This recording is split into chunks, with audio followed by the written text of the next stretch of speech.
There it is. How do you measure? It's a basic question.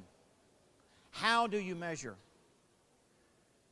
We're familiar with measuring things like a stage. In order to measure something, we have to know we start at a point and we go to a point. We can measure very precisely with the instruments that we have. We can measure distance door to door, and if I know the distance and I know speed, I can tell you exactly how long it is going to take me to get home from that door to that door. So in some areas, we can measure easily. But how do we measure performance? How do we measure growth? We can measure content, as they're doing in some of the testing. But how do we measure performance? How do we measure growth? My name's Jerry. I work with the East Initiative. And performance-based education is at the core of what we do. And measuring growth in an educational arena where you typically have beginning and ends has been a challenge. So we want to talk a little bit about some of the things that we do, maybe not necessarily measuring growth, but at least recognizing that process. The model that we use to recognize growth in East is a model that probably looks very familiar to you, especially if you have worked or you're related to the industry or businesses, and that it is a problem-solving process that we have adopted into the classroom. At the very onset of a problem, regardless of where the students are, whether they are very young in the second grade or they're even in post-secondary, this process is exactly the same. Explore. I have a problem and I want to find an answer. So I began to explore, I began to research, I began to look at some of the possibilities. This is step one. Even in a business or an industry, if I am challenged with a massive problem, I start in the same process. I begin to look around at what are my options, what are the variables, what are some of the things that I need to pull in and consider, what's data that I might need. I begin to explore. The second step of that is begin to focus, to narrow down on the items that I have and eliminate some of those options. And I began to focus on some very specific data points or directions that we might be looking at. And then I start to pull all of those things together and develop. Connecting all of those dots from where I started and I gathered and I narrowed it down and I start assembling what I think is going to be a solution to my problem.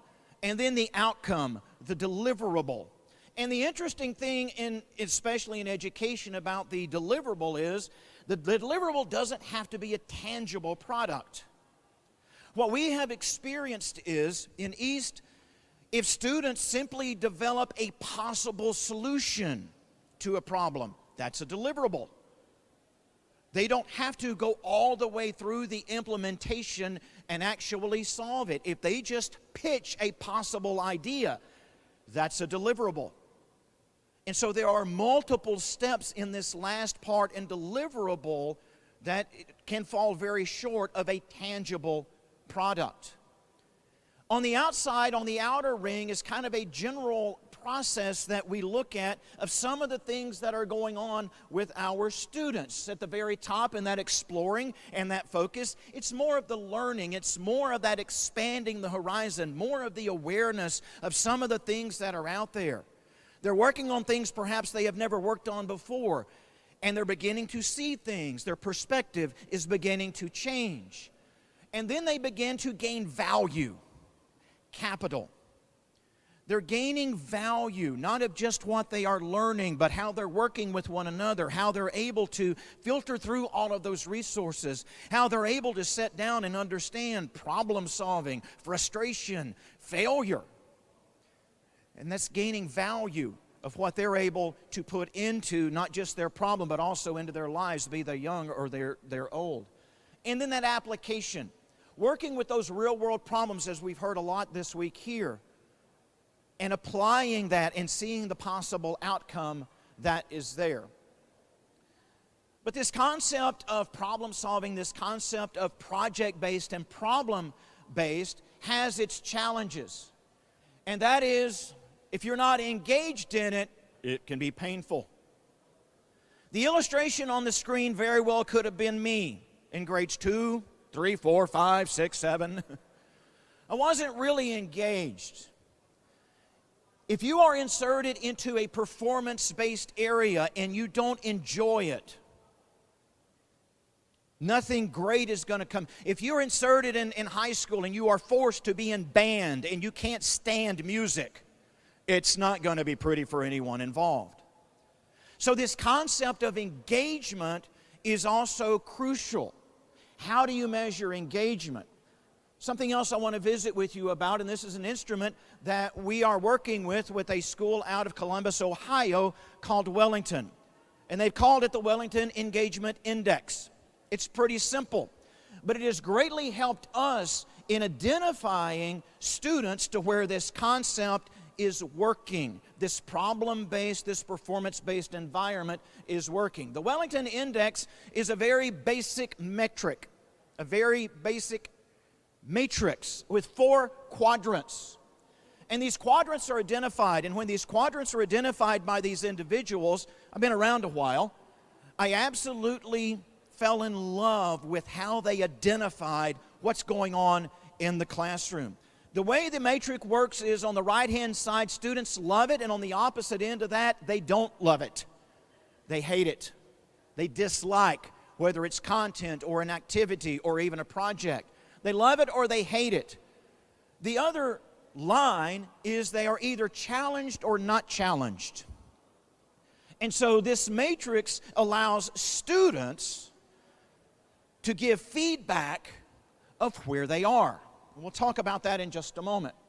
So not only did they identify just the matrix, but they then went back and identified what's going on with this student. In one quadrant in the lower left, if a student does not enjoy what is going on and they are not challenged whatsoever, they're bored. I don't like it. I'm not challenged. I'm wasting my time. I'm bored. The other matrix at the very top, they are challenged. There are some challenges, but they're really not that interested. I called that world lit. It's something that I need, but I'm really not enjoying it, but it's important and I need to do it. I'm just going to grind it out. It's good for me. On the bottom right, if they love it, but they are not challenged, they're entertained. There's no challenge whatsoever, but they absolutely love it. They may not be gaining a lot as far as growth, as far as value, but they absolutely love it. They're entertained. And that leaves the top right quadrant. When a student is challenged and they absolutely love what is going on, that's where engaged falls in. They love it and they are challenged. That's where they are engaged. And using that quadrant, a very basic app was created. And each student has a login. And each student, whether it's at the beginning of the class, the beginning of a semester, maybe there's a new direction that the teacher has decided, the students log in and put a dot of where they are. They put a dot. Here's where I am with this class. Here's where I am with this subject. Here's where I am with this school. Here's where I am, whatever it is that they're wanting to measure. The students log in and put a dot. Wellington put some parameters around these dots. I had already gained quite a bit of a respect for what they were doing with this measurement tool. But I gained even more when they talked about some of the parameters that they had. As we look at some of these dots, this is one of our East classrooms. Pretty proud of those dots. We've been testing it a little bit. But you will see on the far right-hand side, there actually is a dot in the very lower left-hand corner. That student is not doing well at all in this environment. So using this illustration, some of the parameters that Wellington has come out with, they said the dots are sacred. The dots are sacred. Don't mess with the dots. That teacher does not need to know who that dot is. We do not want to influence where the students are putting these dots. Administration can see what's going on. Administration can see who that student is. But thou shalt not approach a student and bring up the dots. The dots are sacred. And having this data, all sorts of matrix, all sorts of analysis can be run. We can follow entire groups of students, the 9th grade and the 10th grade. We can see that they're doing very well, but they're having one issue, perhaps with one teacher. And we can see that teacher may be having issues in all of the classes, or maybe it's just this one group.